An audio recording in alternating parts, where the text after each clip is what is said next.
we are live. So, ladies and gentlemen, boys and girls, children of all ages, and everybody else all across the world, welcome to our first ever fourth episode of the Screen and Pitch Project featuring your hosts, G, K, and. Tayal, what's up, everyone? So, last couple of episodes, we spoke about our TV characters, the ones we love, the ones we hate. This episode, we decided to do something path-breaking and revolutionary by speaking about our favorite movies, the ones we love, and not the ones we hate, because otherwise it'll get a little messy, right? Tayal, why don't you tell our millions of listeners, thousands of viewers, and five friends how you kind of approached your list-making criteria here? Yeah, after our probably some controversial previous episode with some interesting characters as our least favorites, this was, I think, one of the toughest lists to put together. So one of the things I tried to do was not have too many movies that were too similar. So tried to have like one rom-com, one action, one like classic. Try to have some diversity in there. And try to like represent different parts of movies that I like. Yeah, so unlike my TV viewing portfolio, I don't watch or I'm not a huge movies guy. Yeah, I didn't really consider the whole different genres thing because then I would struggle to come up with like 20 movies or 15 movies that I can even remember, let alone like. yeah, So, I mean, and for the audience, right, our constraint was one movie per director. I have an overpopulated list of noir and caper films, right? This is just a list of like good noir caper films. And the other thing I want to say is favorite is not best, especially with yes, movies, right? I think with what I think is my favorite TV show is usually correlated pretty highly with what the best TV show I've seen is. But with movies, it's not like that for me. I'll give you an example. We were speaking about this earlier, right? Schindler's List. yeah, Amongst the best movies I've seen, absolutely. Favorite, no. Right? yeah, Not all of them are going to be like critically acclaimed, but I just enjoyed them. One of the factors I realized forms a big part of a favorite movie is rewatchability, where I can watch this movie again and again, and that I think is yeah, a big factor with a favorite movie, which isn't necessarily correlated with it being a best or a good movie. yeah. So there are like I would say two movies here which are my favorite movies, with one of which I never want to rewatch because it's Okay. just too intense. But generally, yeah, completely agree. There's a Yeah. correlation between rewatchability and favorite.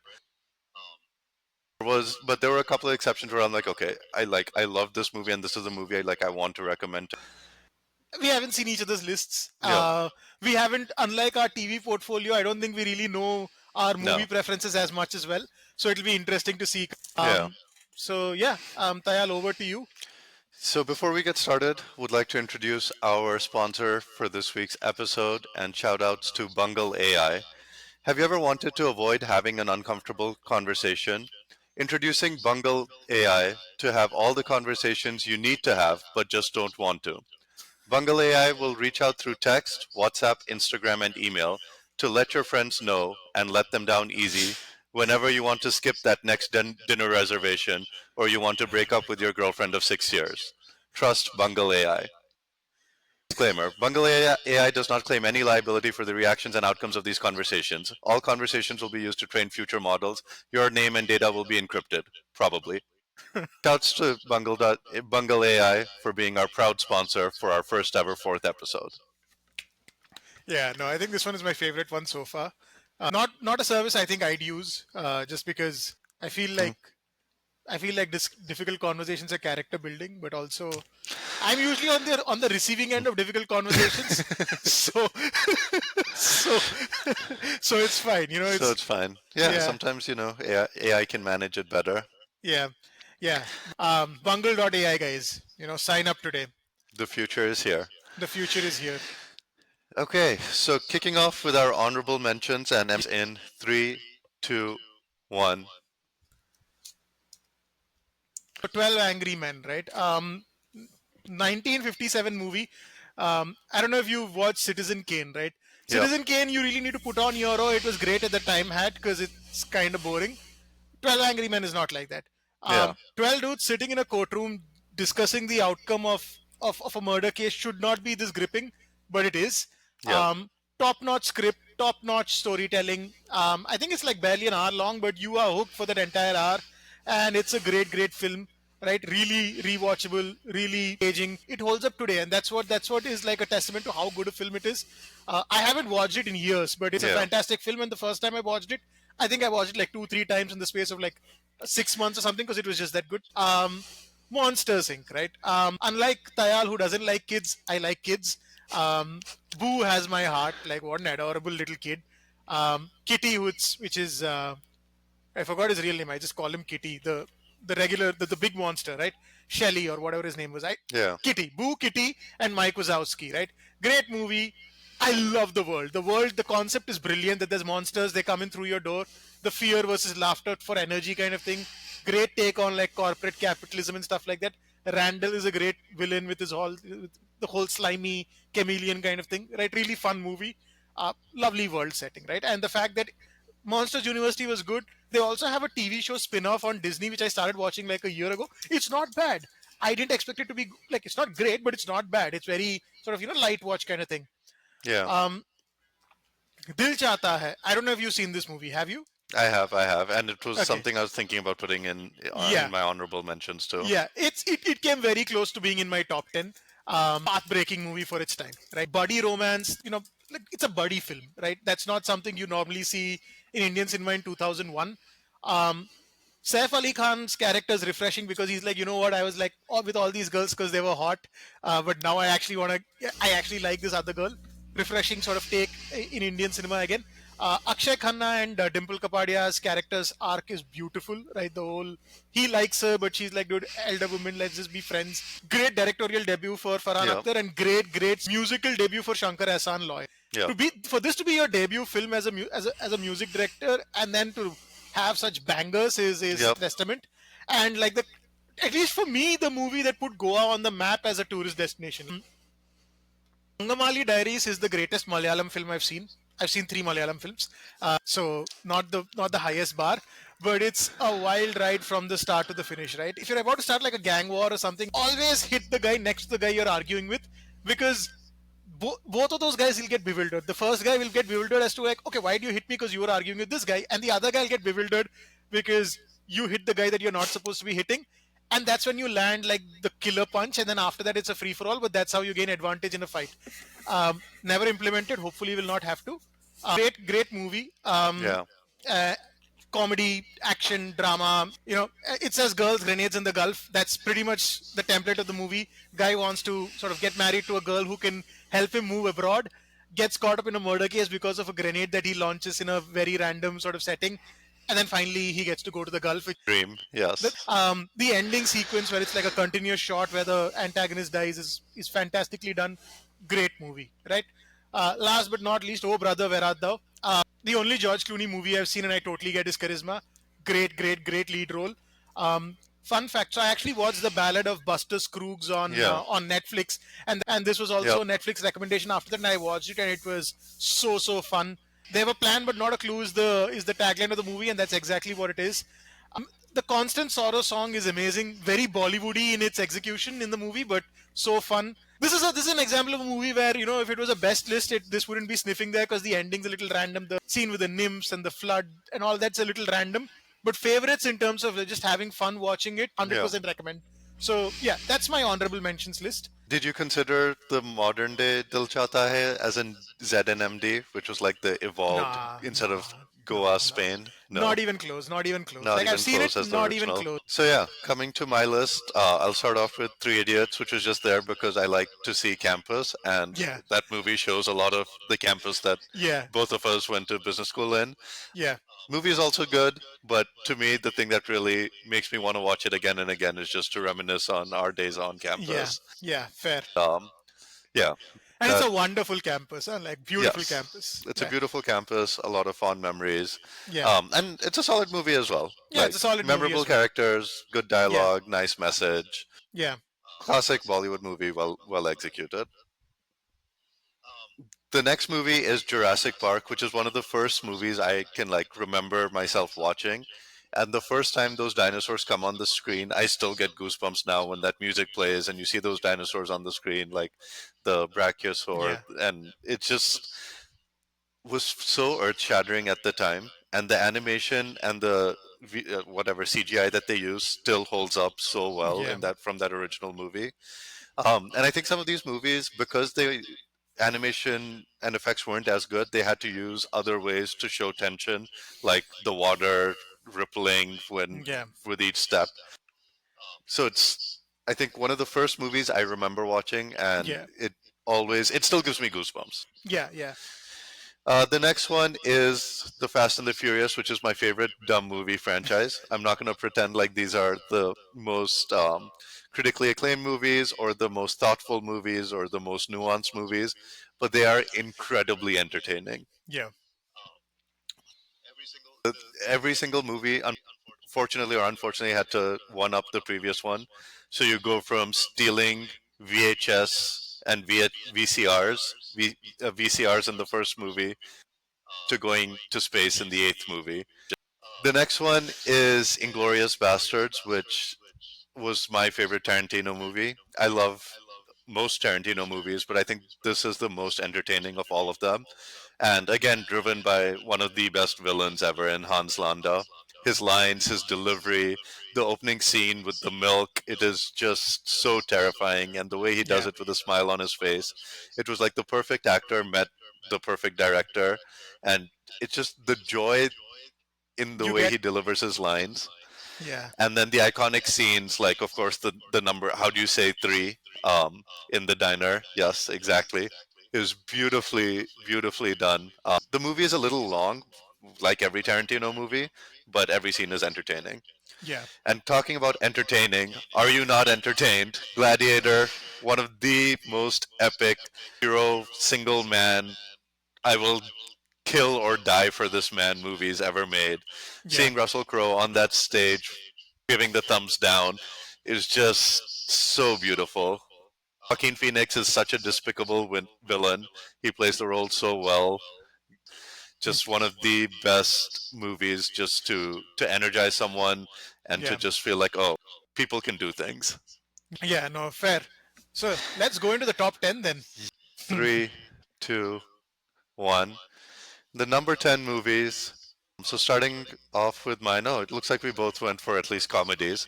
Yeah, Crazy Stupid Love, my favorite rom-com ever made. All the characters are incredibly attractive and funny. So you have Ryan Gosling teaching Steve Carell how to get girls, and teaching him how to be a real man, and teaching him how to sleep with tons of women, while Steve Carell doesn't realize that he's using all of this tactics on his own daughter. It is one of the best plot twists, one of the best comedies, really wholesome. There are like six different love triangles happening at the same time.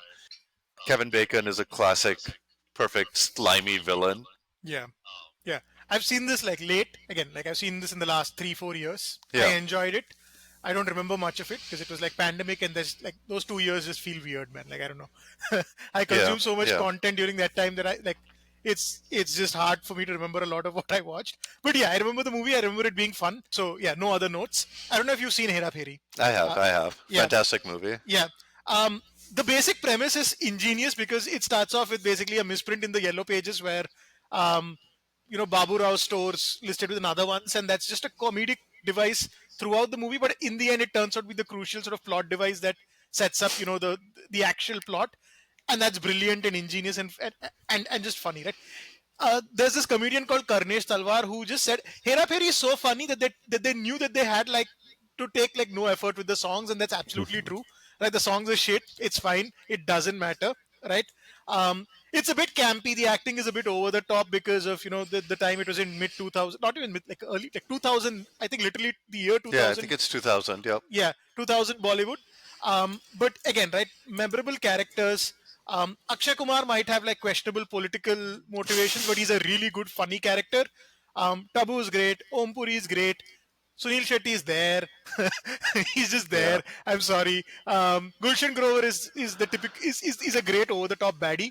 But this is just one man's show, right? This is again Paresh Rawal, questionable political leanings aside, brilliant actor, best performance of his portfolio, and I've seen a lot of Paresh Rawal movies. Babu Rao Ganpat Rao Apte is a goated character, right? This guy just carries this film. Like without him, this wouldn't maybe make honorable mentions. This wouldn't be touching top 10. Whatever, right? It's 10th. It's in this list because of Babu Rao Ganpat Rao Yeah. Apte. It's just a brilliant performance from start to finish. Just hilarious. Great movie. Really funny. Yeah, I think classic slapstick comedy, but just done so well. Yeah, Babu Rao is iconic. yeah. Okay, moving forward to number 9 In and three. unrevealing it. And three, two, one, let's go. Woohoo. Okay.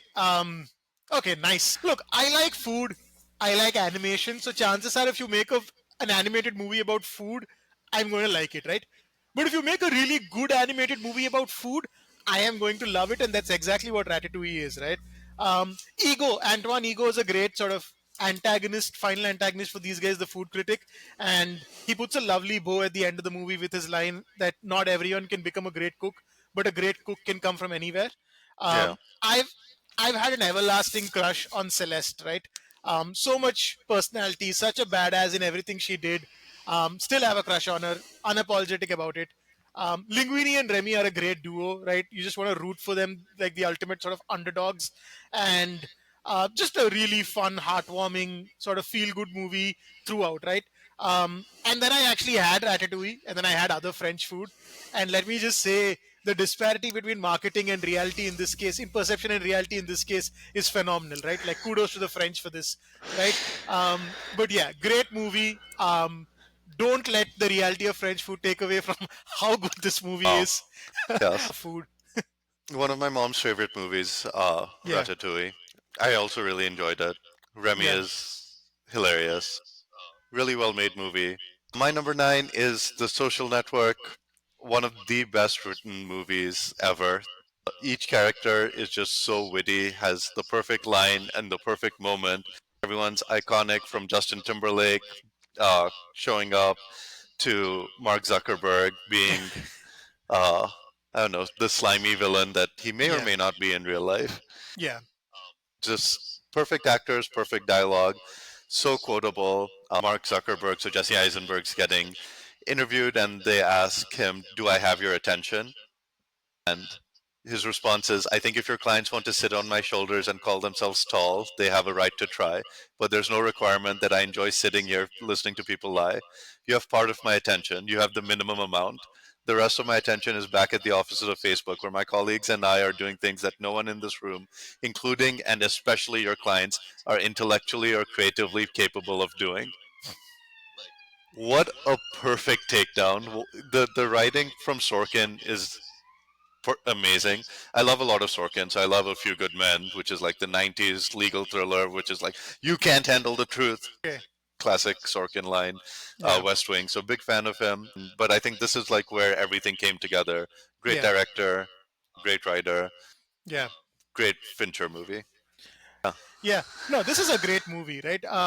I think I've just kind of forgotten it because I think in my head, after that, whenever I've seen Jesse Eisenberg, he's just Jesse Eisenberg. yeah, And that kind of takes away from the fact that him being Jesse Eisenberg was perfect for this movie. yeah. And I think that kind of just washed it away in my head. Again, it's been like, it came out in what, like early 2010s, right? 2011, I think. Yeah, yeah. I saw it then and I don't remember it since, but I do remember that it was a really good movie and I remember that particular piece. And I remember this guy just being a smarmy but very charismatic, evil put down machine, right? Put down Yeah. quotes machine, just solid, right? um yeah, fair play, like, yeah, really enjoyed the movie, and no complaints. I mean, how can I complain? It's your favorite list, but you know, Yeah, I it'd be completely weird if understand. you Yeah, complained on my favorite list. I have a feeling you probably have seen my number 8 movie, let's see. but let's move to number 8. Okay, I'd Haven't. say I've not seen your movie. I've not seen your movie. Again, Oh, oh my okay. god, you haven't seen The Matrix? No, I haven't. I'm Yes. sorry, guys. So The Matrix, again, I think some of it is always like when you saw the movie. So I saw Yeah, this movie in high school, and it was like one of those mind-blowing movies in high school where you're like, "Oh, this is what is even possible out there." Even though this movie was made in 1999, watching it in the late 2000s, it felt so fresh, so new. Choosing between the red pill and the blue pill, the random injection of philosophy. The fight scenes are just absolutely incredible. Of course, the bullet dodging, the idea of the yeah, chosen one. I think even though now I think a lot of people would be happier living in a mass hypnosis compared to then.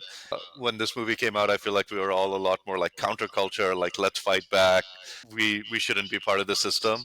And now everybody, I think, would be happier to just like have a calm, peaceful, mass hypnosis life, which Yeah, you brought up earlier with Madra Madara. in a Yeah, previous episode. It's such an iconic movie, and unfortunately, the sequels didn't hold up as well. yeah. No, I haven't seen The Matrix. There's a long list of, oh my god, you haven't seen this movie list in my life. I Yeah, haven't, right? I don't know why. I'm just not a movies guy. Like a lot of movies I've seen it just because my friends were like, oh, let's go for a movie, and I just went with them. It's really just about it, right? I don't know, just a weird thing, right? I am a weird guy. Kamine, right? Fun fact, right? When this movie came out, 2009, I thought this is one of those like numerologically influenced spellings of the word Kamini, because I was like, there's no way that in India they'd let a movie called Kamine get released. It was like Kamine. I yeah, was like, shit. If it's called yeah. Kamine, I need to watch this movie. This was my introduction to Noir films. This was my introduction to Vishal Bharadwaj, who is also the music director for this film. Vishal Bharadwaj is one of my favorite directors, right? I've seen a lot of his movies. Makbul is awesome. Haider, a lot of people really like. I don't mind.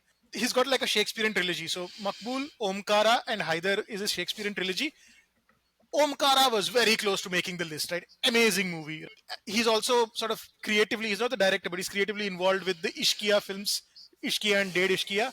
But this is his number one, right? Kamine is a brilliant, brilliant film. It's also the movie that made me like a Shahid Kapoor fan in the sense that I was like, okay, this dude can act, right? Um, so he plays a dual role. He's twins, but it's none of the unrealistic stuff that happens in Bollywood with twins and stuff. It's fairly grounded in reality, gritty sort of underbelly of Mumbai's underworld and all of that. One twin is Guddu, who stutters and is like, a straight up goody two shoes guy who wants to just get his degree and get a job and stuff like that. And the other is Charlie, who makes this film, right? He wants to get rich and get rich quick, and that's the guy on the poster.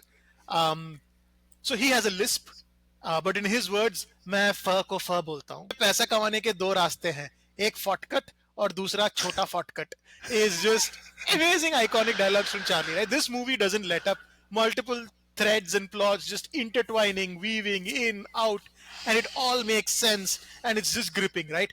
And then the songs. Vishal Bharadwaj is a god. If you imagine directing the movie and being the music director and being so good, it's cowboy bebop-esque, right? The closest sort of style of music that is incorporated in this movie is cowboy bebop-esque, and Dantanan is a legit banger. Like it could be like if you're an Indian guy who's gone into UFC or WWE, use Dantanan as your entrance music because it will rock, right? Just amazing. Unironically, right? It is up there, right? Absolute banger. Just Okay. so much content that just makes sense and makes this such a brilliant movie, right? Just amazing movie, amazing performances. No notes, right? Great job selling the movie. Definitely want to check it out. And I love heist movies as well, which you will see eventually. Yeah, But yeah, I definitely want to check this out now. you should. You should. It's Yeah. awesome.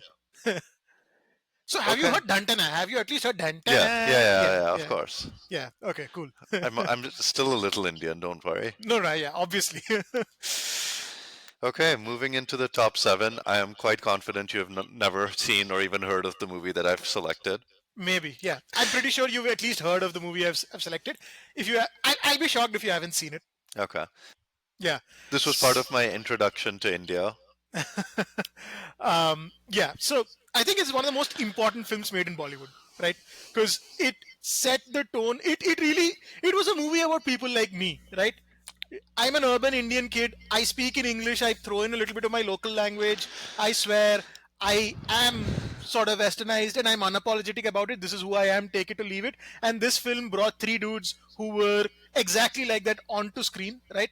I have a really fond memory because I watched this in like whatever 2011, 2012, whenever it came out with my school friends in I think Express Avenue Mall in Chennai, and we were just bursting out laughing at every moment. We were like, "Oh my god, I can't believe this was Hangover for the Indian kids, right?" Yeah. Because it had all of the raunch, all of the swearing.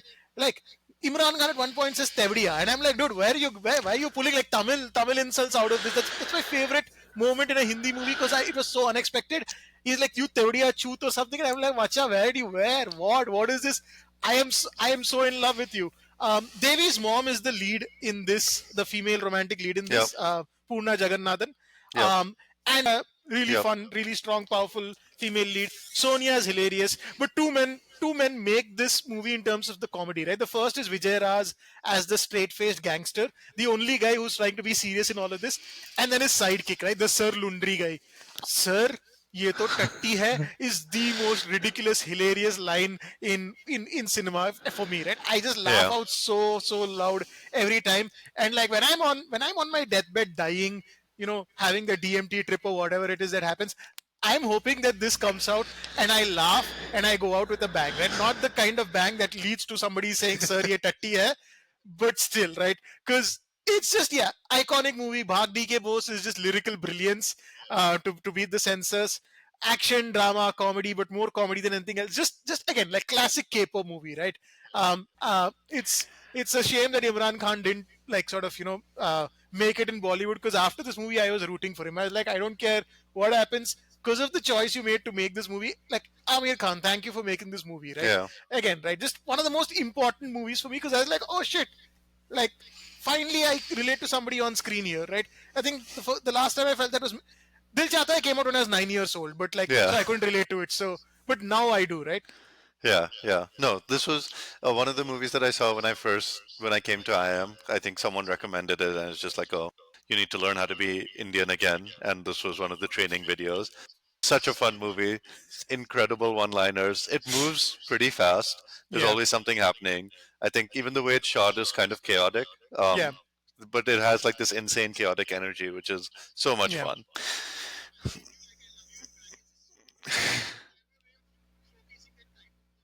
Yeah,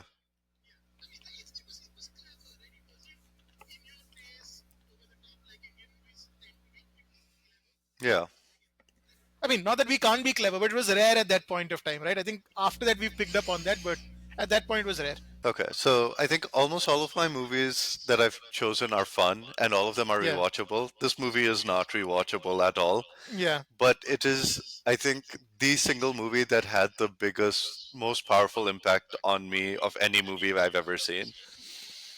Most war movies have heroism, you have sacrifice, but you feel like some sort of pride at the end of it. You see like good guys winning and there's some like rah-rah moments. This movie, I mean, there's barely any dialogue, but the way it starts is the main character is excited to sign up for the Soviet army, and someone says he's a hopeless optimist, and the other villager just says he'll be cured of that very quickly. The face of the main character is actually a popular meme because he's like this young kid at the start of the movie, and 5 years later he looks like a 50-year-old man, okay, I because think of I've the seen it. horrors of war.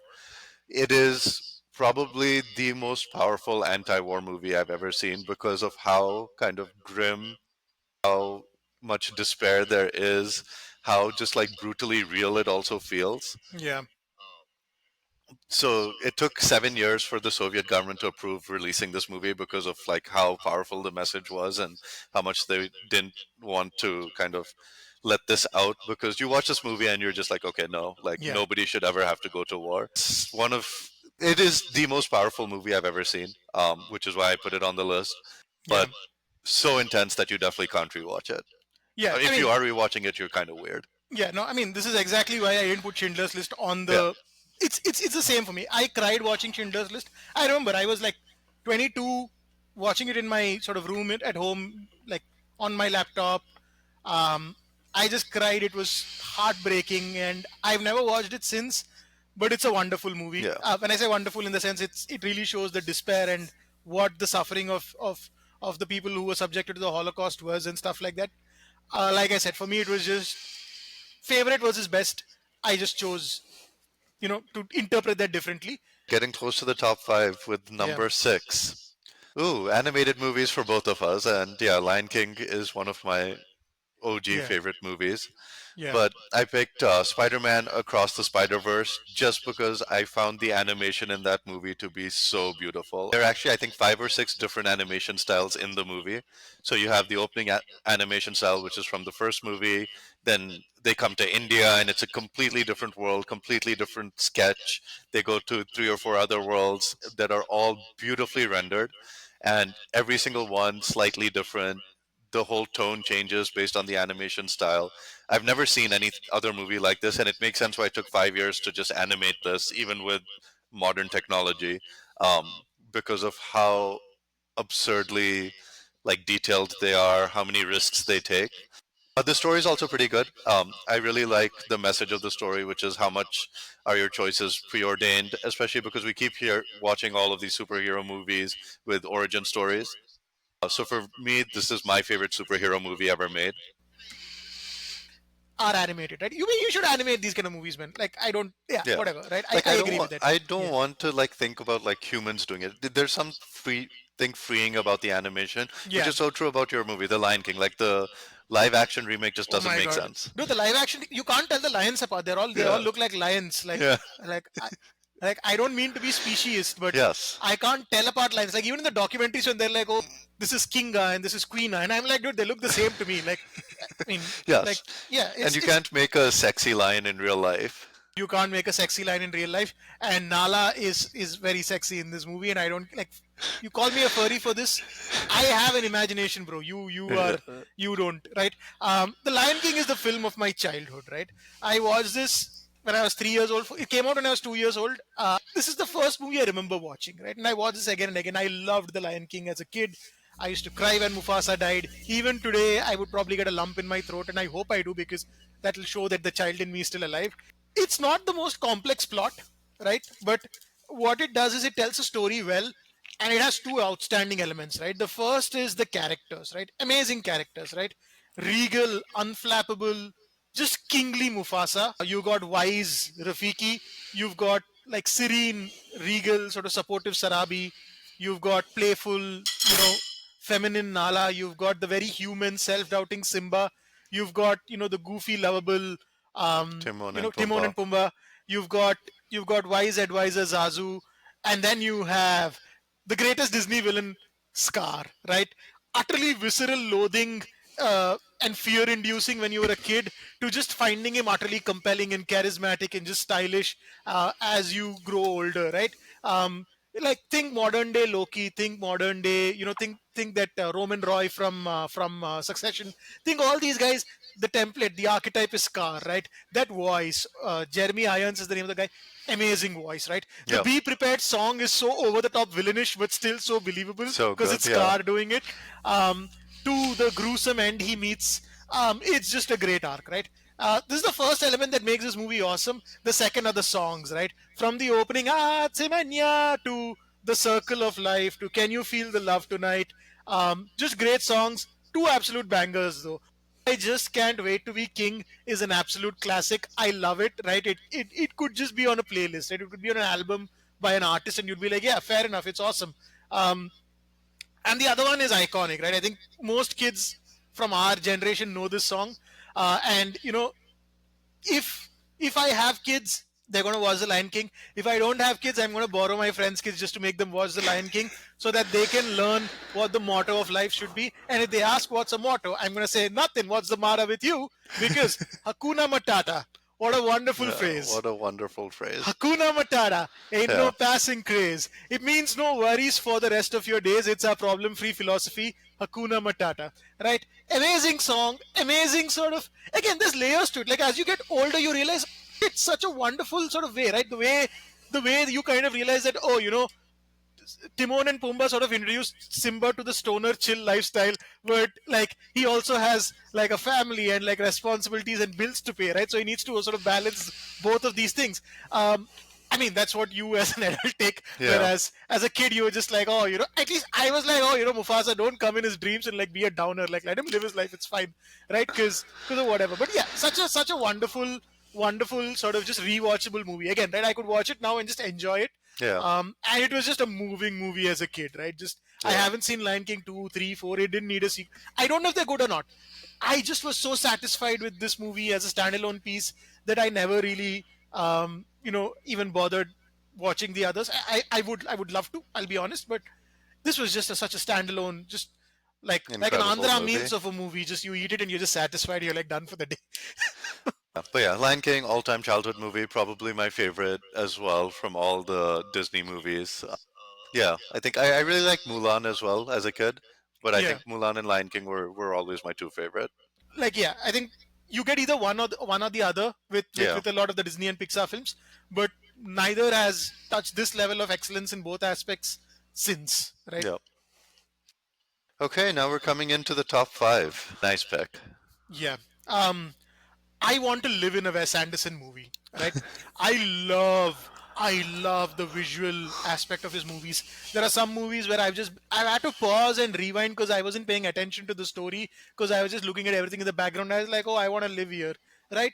Um, the Grand Budapest Hotel is the pinnacle of that. Except that at no point, except when I was watching it later, the first time I was just hooked. I'm a sucker for a story within a story, like when one of the characters is narrating a story within the story, because it gives you so much sort of creative freedom and there's a whimsical quality about it that really lends itself to a lot of creativity. Ralph Fiennes as Munzio Gustav kills in this role. Dimitri is sneaky and sniveling and menacing. Agatha is brave and wonderful, but this is about the plot, right? This is less about the characters, except for Monsieur Gustav. It's about the visuals, the plot, the lovely story. Just a wonderful, again, like it's a war movie in a way, right? It's about a war, and it's got such a whimsical, fun way of talking about something that's such a grim backdrop if you think about it, right? Yeah, Zero's this immigrant just suffering. It should be suffering, but just the positivity that's and the sort of hardened optimism that every character who's being oppressed radiates just makes this a movie about hope at the end of the day.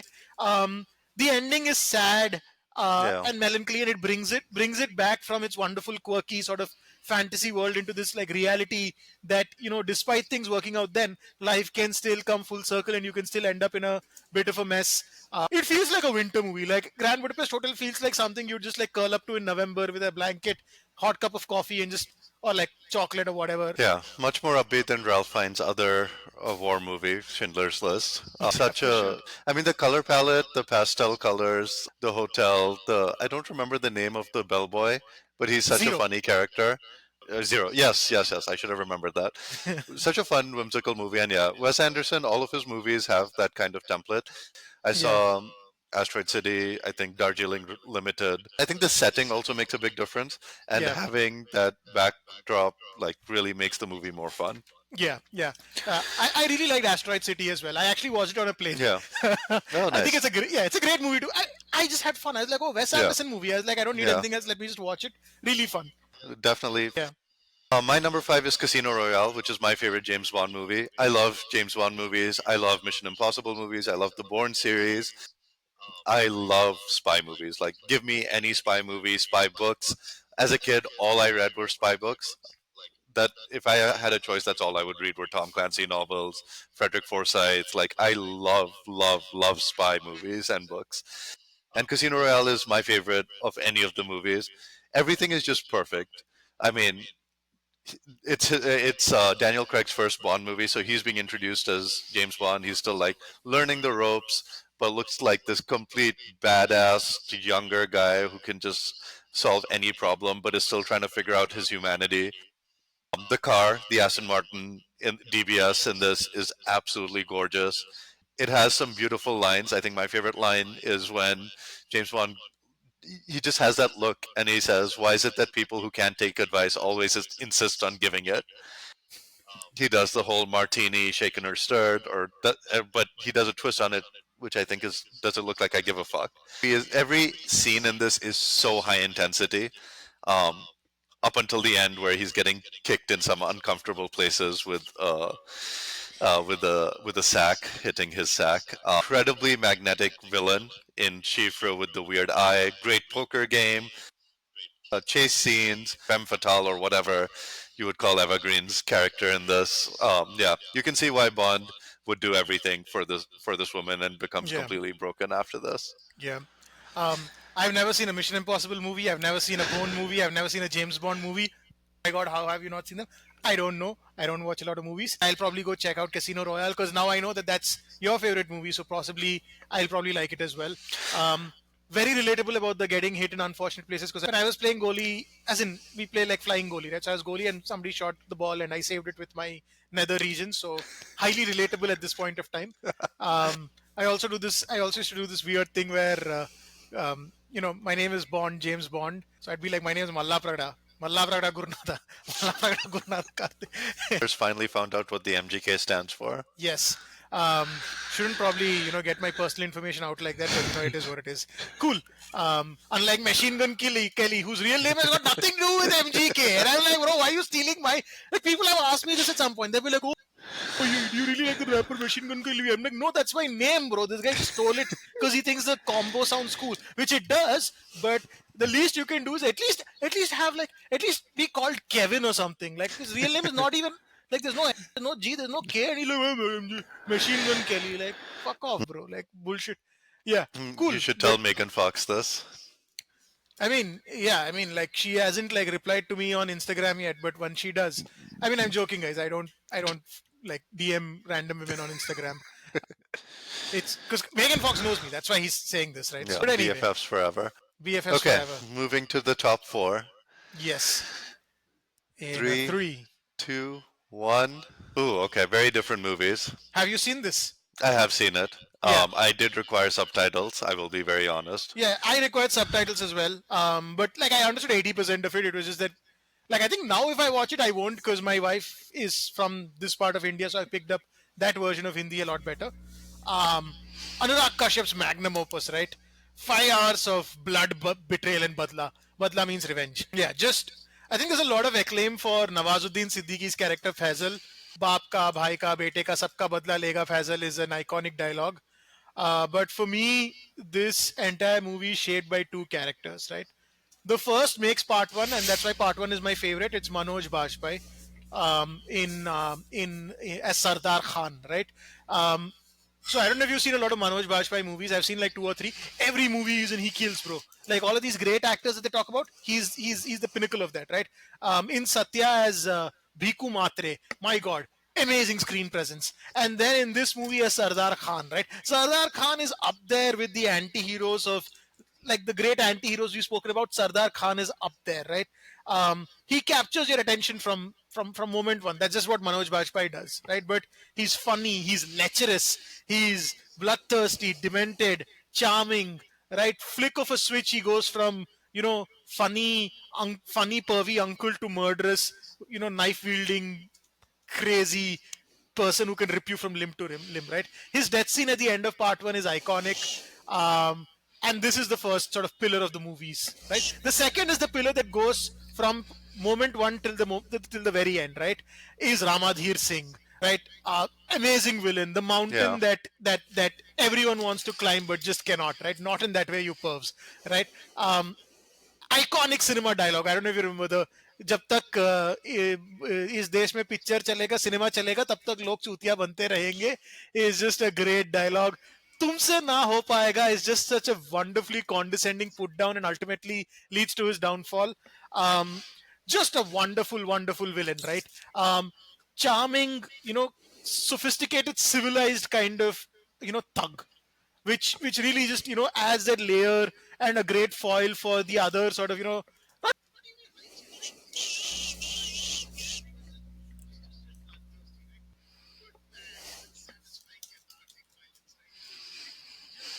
Yeah, I um think a big movie for Indian cinema in general because yeah, got a lot of international acclaim and showed that yeah, we can also make movies that are like the classic Scorsese movies like Goodfellas, like the OG Godfather. There's yeah, like Indian cinema which isn't always taken to that kind of prestige level, and yeah, Gangs of Wasseypur was definitely something that was considered like proper prestige movie making. yeah.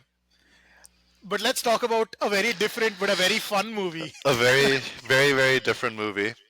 I was thinking between 40-Year-Old Virgin, you have Pineapple Express, you have Knocked Up, you have Harold and Kumar, and it basically came, and American Pie, maybe the original. So it really came down between Harold and Kumar and Superbad, but how can you say no to McLovin? I mean, it was between McLovin and Muhammad, right? Those are the only two fake names you can have. What an incredible movie! Introduction to Emma Stone, introduction to Jonah Hill, So quotable. It starts off with all of the dicks and Yeah, his addiction to drawing that, and his observation that all the tastiest food is also shaped like dicks. The scenes of them making tiramisu, it's just so unfiltered, so relatable to my high school like mentality.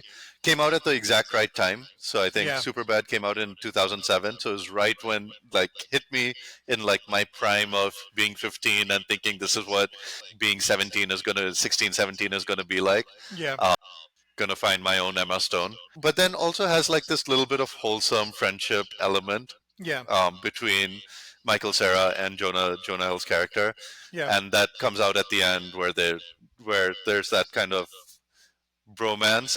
So it does have some larger messages yeah, maybe, yeah, but yeah, 90% of the reason it's here is the comedy.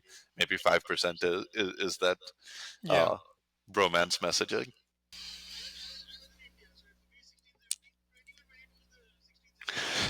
I was like, this is what life is going to be in my 20s and stuff like that. So Harold and Kumar, and then Pineapple Express. I saw this a lot later in my life. I saw this like in my late 20s.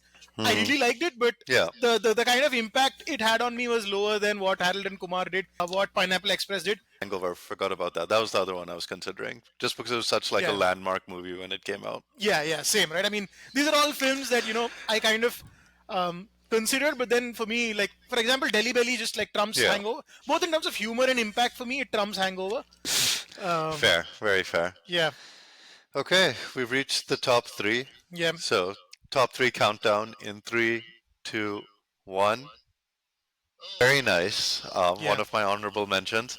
yeah, But I'll start off with yeah. my favorite of all the classic movies I've Wait one seen. second. I've tried watching a lot of these classic movies: Citizen Kane, Gone with the Wind, Casablanca, 12 Angry Men, and for me, clearly the one that holds up the best is Casablanca. Absolutely. It first of all, some of those old movies like Gone with the Wind's like freaking 4.5 hours. Who has that kind of time anymore? Casablanca, very tight movie, incredible acting. All of them are so magnetic. The way every line is delivered, of all the gin joints to walk in the world, she walks into mine. The piano in the background, the World War II setting, like the balance of morality. Humphrey Bogart, the main lead, is just completely unreadable the entire movie. Like you have no idea what the guy is thinking. I've tried watching all of these classics, Lawrence of Arabia, and most of them are incredibly boring. Like you can see that they're well made, but they're kind of boring and they just don't hold up for today's attention span. Casablanca holds up perfectly. It's just a movie that I feel like I can watch at any time. I don't mind rewatching as well, which is very rare with classic movies. Yeah, Classic movies are more like you check it off the list and you never revisited them. Casablanca is a movie I'm happy to revisit and rewatch. yeah. No, fair. It's a movie I haven't seen because I was on my classic movie rewatching spree, and then I was just like, I saw Citizen Kane, and I was like, dude, this was such a drag that I just Yeah, kind of stopped after that. So yeah, I mean, definitely on my list. um, Inglorious Bastards, right? I mean, so in Italy, when the pandemic was happening and the hotels got sort of overbooked, they decided to put people in camping sites outside. The phenomenon was called tent in quarantino. Um, and my favorite director is is is Quentin Tarantino, right? This is a guy whose movies I watched possibly more than anyone else's. Like I just go and watch it because it's a Tarantino movie. I love Reservoir Dogs. I love Pulp Fiction, Kill Bill, Once Upon a Time in Hollywood. For me, the two favorite, I think you mentioned the same thing, is Django yeah. and Inglorious, right? Inglorious wins out for me because of Hans Landa. But there's three pillars, or there's three things in this movie that I really like. The first is Brad Pitt as the all-American American, again, shitty guy apparently in his personal life, but very charismatic on screen. Roshana's arc is wonderful from the time she's introduced till when she gets revenge, and then Christoph Waltz's Hans Landa is what makes this film, right? I think this performance is up there, and arguably I think it's better than Heath Ledger's Joker because he radiates that same chilling madness, but within the constraints of reality. Like Joker is like, oh, I'm mad, I'm unhinged, and I'm in a superhero world, whereas you get this guy sort of portraying that without ever appearing anything but charming and like a nice guy on the surface, but he's messed up. The milk scene, the entire scene with the Frenchman in the at the start, where he's like, I think like a Jew, I can smell them out, and then he just gleefully just says au revoir, Argua Shosana, pardon my French, because he just knows he's going to catch her at some point of time, is just so chilling, right? He never lets the mask slip till the very end when he's like strangling that Yeah. German actress, and it's terrifying when that mask slips. And even then, he's like smarmy enough to make a deal with the US to get away, and that just puts him at top tier, just heel, right? Evil for Yes. me, right? Just a chilling villain, grilling civilians and killing millions, right? Just makes the movie not very historically accurate, but then it's not supposed to be a documentary, just entertaining. Brad Pitt's German or whatever accent is one Yeah, of the funniest things I've ever heard in my yeah, yeah. life. Buongiorno. Buongiorno. He's just no attempt to be anything but like all American, right? Jock, NCAA track and field champ, just like sort of dude who's like barbecuing on the 4th of July in like stars and stripes underwear, right? Like just the most American. Oh, easy pick. I mean, it's so hard to choose between the Tarantino movies. I love Django as well. Yeah, I think the only one I didn't like that much was Hateful Eight, but that's the the one I haven't seen. So Reservoir Dogs is incredible. yeah, Reservoir Pulp Dogs is Fiction, crazy. I found a little weird, but liked it at the end. Yeah, It kind of comes together, but yeah, Inglorious, just the characters are so good. Okay, top two. Okay. In three, two, one, classic Fincher. Okay, yep. originally when I put this list out, I actually put this at number one, because I think no movie has made as much of an impact on me the first time I saw it as Fight Club, right? Yep. Just incredible. Because I mean, I think I watched it when I was in college or something like that. And then at that point, I went in spoiler free. But my God, what is this? Just blew my mind, right? I am breaking the first two rules by talking about Fight Talking Club, about because you Fight shouldn't be Club. talking about Fight Club. But let's talk about Fight Club, right? Helena Bonham Carter does her sort of whimsical, quirky, maniacal role really well. Edward Norton is just compelling, but Brad Pitt makes this film just such a charismatic sort of anti-establishment anarchist that you just want to follow blindly as a rebel teenager, right? Just like, yeah, take down society and like fuck this shit, and like just the whole the cathartic sort of blowing up at the end of the buildings.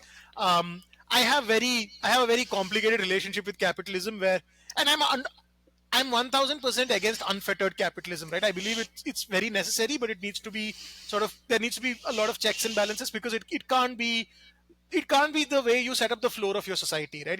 Yeah. It's great for a ceiling, but for the floor you can't use capitalism. And I think, because I'm not as edgy as I used to be, I would say that. And again, this is not as rewatchable a film, because the first few times you watch it, and when you watch it is very important. I think even if you were to watch it when you're 40 years old, it's not going to hit you as much, because it's a very Yeah. edgy film. That's why I sort of put it down a little lower. But in terms of just how well made and how gripping and how great it is, and you know it doesn't betray the ending till the very end, right? Till then Yeah. you don't really know what's happening. And now that the whole psychological split personality thing's been done to death over the course of the 30 years, or what, 35, 25 years since the film came out, obviously you might be a little numb to that kind of reveal. But at the time, and at least when I watched it, just so impactful, and just a great film, right? Just an Yeah. awesome film that, again, like I said, biggest singular like first time watch impact that a movie's made on me is this film. So that's why Fight Club is up here. For me, it was so tough to choose which Fincher movie do I put in my list. Do I put Fight Club? Do I put Social Network? I love Zodiac. I love Seven. I love Girl with the Dragon Tattoo. I love Gone Girl. So it's like I think he was the hardest director because I love have very strong feelings for a lot of his movies. Ended up choosing Social Network just over Fight Club and Seven. But Fight Club is yeah. The first time you watch Fight Club, as long as it hasn't been spoiled, and even if it's partially been spoiled, it's still just such an experience. Just staring ahead of that mundanity of office life, and then seeing Brad Pitt come in as the most charismatic person in the world. But he plays these roles so Yeah, well. yeah, no, he's a really good It's actor. just magnetic on the screen. Absolutely loved Fight Club. Definitely, it's one of those movies where you watch it and you just want to talk about it for the next 3 hours with other people who just watched it. Yeah, yeah, yeah. um and yeah, I mean, like, At least when I watched it the first time, I was like, I'm not gonna be like that guy. I'm not gonna be in like a boring suited up Yeah. job. I mean, like reality hitters, right? Reality hit.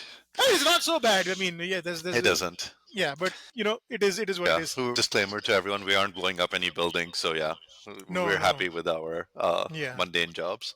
yeah. I mean, yeah, definitely not unhappy enough to blow up a building, right? Because that's not gonna solve anything for me. No. Uh, and then like at that point, I didn't know the concept of insurance. Now I'm like, I see it. I'm like, hey, they're insured to the gills, bro. What do you say? What are you doing? Yeah. So my number two movie, actually, Anurag Kashyap, the first time he saw the Gangs of Wasseypur script, he said, "What I think this is City of God set in Dhanbad." Okay. So this is, I think, one of the inspirations for Gangs of Wasseypur. It is basically The Wire in a lot of ways, which is my favorite TV show, except it's a movie and set in Brazil. It follows a photographer and a gangster on their dual journeys as kids in Brazil and how they grow up. The photographer is the main character. It's kind of autobiographical. The opening line is a photograph could change my life, but even if I try to run away, they get me. But if you stay, they still get you. So it's just this hopelessness of the world in Brazil, but it's made in such a colorful way. All of the characters are either extremely terrifying or extremely heartwarming, mostly terrifying. And you see how like this favela and their lives are just isolated from the rest of society, and nobody cares if they kill like 20 of the other people in the favela, as long as you don't mess with the outside world. I think the first line, which you said, Gangs of Wasapur is City of God, but in Dhanbad, that is enough for me to watch this movie. I will go watch Yeah. this. Um, Well, the only thing to say is who is going to be number one. yes. So counting down to the number one movie in three, two, one. Nice. Guy Ritchie, Lock, Stock, and Ocean's 11. I think two similar movies in some ways in terms of how fun, fast talking they are. Not Kind of seen a shows. single Oceans movie. My God, how have you not seen a single Oceans movie? I don't watch a lot of movies, guys. I'm sorry. Sorry, now I'm go on. surprised. I was thinking about putting Snatch on my honorable mentions, which is the Yeah. other Guy Ritchie movie. But let me start off with Ocean's 11. It is movie stars being movie stars. You said how magnetic George Clooney is in oh, what Brother, was that movie? Oh, brother, Brother, where Where art thou? Art Thou? That is what he is in Ocean's 11, except dialed up to 11. He and Brad Pitt. I've realized that I think both of us are big fans of Brad Pitt. Clearly, Yeah, yeah. are just their dynamic and their witty one-liners are just incredible. The heist is so good, you can't see it coming. The twist is amazing. All 11 characters are weird in their own ways. So it's like one of those ensemble movies where every single person is bringing something to the part. And you have like Matt Damon playing a loser.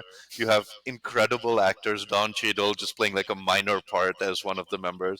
So it's like every single one person in that movie is like overqualified for their role. And it just looks like they're having so much fun shooting the movie. And you can kind of like just see it watching the movie. Is like these people are just talking Riffing. shit and having fun. Andy Garcia does a good job being like the slimy casino head. Julia Roberts is absolutely hilarious. I think the future Oceans movie has Julia Roberts impersonating Julia Roberts, which is one of the most funny meta things I've ever seen in a movie. Uh, 11 is, I think, the epitome. I think they could remake. Honestly, I don't understand why they don't remake this movie every like 3 years, because it's just like attractive movie stars having fun and talking fast. Yeah, but if it has Brad Pitt and George Clooney in it, I probably will check it out just because. Yeah, I mean, big fans, right? And now coming back to this one, right? Snatch for me, I feel like it's good, but not great. Like it's good, but it's not great. I wouldn't rewatch it as many times. Lock, Stock, and Two Smoking Barrels is a roller coaster. Like literally, it's a roller coaster because not 1 second is wasted. Right, ups and downs and twists and turns and loop de loops from minute one till minute whatever the end. Right, it's just a roller coaster. Right, and it's the one movie where every single character is memorable. You could say that, hey, this minor side character for me is my favorite, and I'd be like, fair play, right? The four leads, all of them have their own quirky personality traits, and they're funny. Harry the Hatchet and Barry the Baptist are menacing and hilarious at the same time. Vinnie Jones is amazing in this movie. The neighbor killer dude is again like hilarious and menacing. The cannabis growers and the northern idiot thieves, hilarious. Right? Just every single person just shines in the role that they're given, and it's just wonderful, right? And every single plot is so compelling, right? From stealing the guns to the card game to the drug theft, right? Yeah. Any of these plots in itself would make a compelling movie that you could just play from start to finish and you'll be like, oh, that was a great movie, and it could arguably make a top 10 list. But when all of them come together and it's just an interweaving plot just going in and out, and you're just you know just so caught up in it. Even the minor, like the Liverpool fan scene with that guy who's watching the Liverpool game, hilarious, right? Chill Winston is a reference I wish I could use more in my life, but not enough people have seen Lock, Stock and Two Smoking Barrels. I normally hate open-ended conclusions, Yeah. but this is so masterfully done, right? It's just so wonderfully done that I don't mind it, and in fact, it makes the movie even better for me. Just an amazing, amazing movie. We've spoken about British cuisine, and we're like, what do you do with all the spices you sought, bro? They put all of that masala in this movie, and you know what? Fair play, bro. It came out great, right? Because Yeah. it is just awesome. A minute, thrill a second, right? Not 1 second wasted, right? This is just a jam packed, like, this was like, one of those essays where they're like, okay, 1800 words, no fewer. And you were like, bro, I am hitting 1800 words no matter what.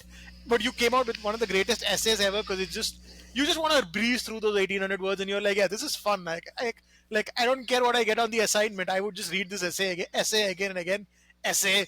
Yeah, just a fun movie. Yeah, number one for me, because yeah, I would just want to watch this like any time of day, I mean, not any time of day, but I would watch this anytime I have some free time, and I'd just like have such a blast doing it. I think the only thing that I would say is you need to put on your attention cap. You need to Yeah. pay attention to the movie. That's the only thing. But even if you like dip in and out, any scene in itself will actually entertain you. Like you might not understand what part this portrait plays in the tapestry, but you will enjoy the portrait for what it's worth. Mm, well put. No, this I love Guy Ritchie movies. I think I watched Snatch first, and then I watched Rock and Roller and Lock, Stock, and Two Smoking Barrels immediately after. Yeah, So I feel like whichever movie you see first also plays a part, especially because yeah, I saw them like I saw Snatch. I'm like, holy shit, this is amazing. I want to watch his other movies. Then I saw, I think, Lock, Stock, and then I saw Rock and Roller. I'm like, oh, all of these are so good. And again, fast dialogue, which I love. Heists, yeah. Kind of. That's two kind heists of. going on. Yeah, there's multiple heists happening. I think this one is also like not fully linear. Like there's a lot of jumping around that happens There in is a this lot of movie. jumping around. Yeah, So you need to like kind of be locked in because yeah, there are a lot of things happening in parallel that kind of come together. Um, yeah. yeah, Guy Ritchie, amazing director. Jason Statham, I think this was like his breakout as well. This was his debut, I think. Yeah, and Yeah, yeah, now he's in every single fighting. I think now he's like a archetype of his own. yeah. But yeah, this is like British humor, exactly Just how I would like it. yeah, just up Can there. rewatch and definitely very very rewatchable. Very rewatchable. Yeah, now I have it in the UK and I haven't gotten around to rewatching it yet because I really want to. This is a movie that I really, like I said, you need to pay attention to it, but it's so worth it. My God, just so worth it. Um, I saw this and then Snatch. I haven't seen Rock and Roller. I'll go check it out. But I seen this and then Snatch, but it was like pretty spread apart. I think with Snatch, I felt like because I felt like it was less complex than this one, and Yeah, that's but not it had necessarily a Brad bad Pitt. thing. It had Brad Pitt. Yeah, I mean it. Or I feel like out of all the roles that Brad Pitt has done, that is the one where you were just like, shit, this dude is a really really good actor. Like Yeah, yeah, yeah. amazing, amazing. The Amazing. gypsy, just Yes. yeah, yeah. But yeah, no. Brad Pitt aside, I just love the story so much. I just love the plot so much that I just had to pick this. Um, Northern fucking monkeys, as Barry the Baptist would say. Now that I'm part of the south of Yes. England, which yeah, it's weird how in the US if you're from the south you're like darn tootin' and you're the more blue collarish side Yeah, of the country, whereas in the UK it's it's the flipped. opposite. Yeah, Yeah, that's true. Looking yeah, down on the northerners. yeah. But yeah, that's our lists, guys. If you debate it, remember it's favorite, so you can't really tell me that this can't be my favorite. How can you like this more? It's my favorite, and it's Yeah, Dayal's favorite. Best is a different conversation, but please tell us your favorites. Any movies of this ilk that you think we should probably check out, which we might like. Any movies that should be added to my long list of things that I haven't seen. Like, oh my god, how have you not seen this movie? Yeah, chances are I haven't seen it. yeah. Um, I think we're good. So signing off. Yep. Like, share, subscribe. Um, hit that notify bell or whatever, all that jazz. We don't have a Patreon, but if you want to give us money, reach out to us separately and we'll give you our account details. Yes. Um, all that jazz, right? So have a good day, week, month, guys. And please leverage Bungle AI. Bungle AI for all those difficult conversations, except to talk to us about how our product is not appealing to you, right? Like Yes, we prefer real interactions on that. we do. We do. Yep. We are old souls.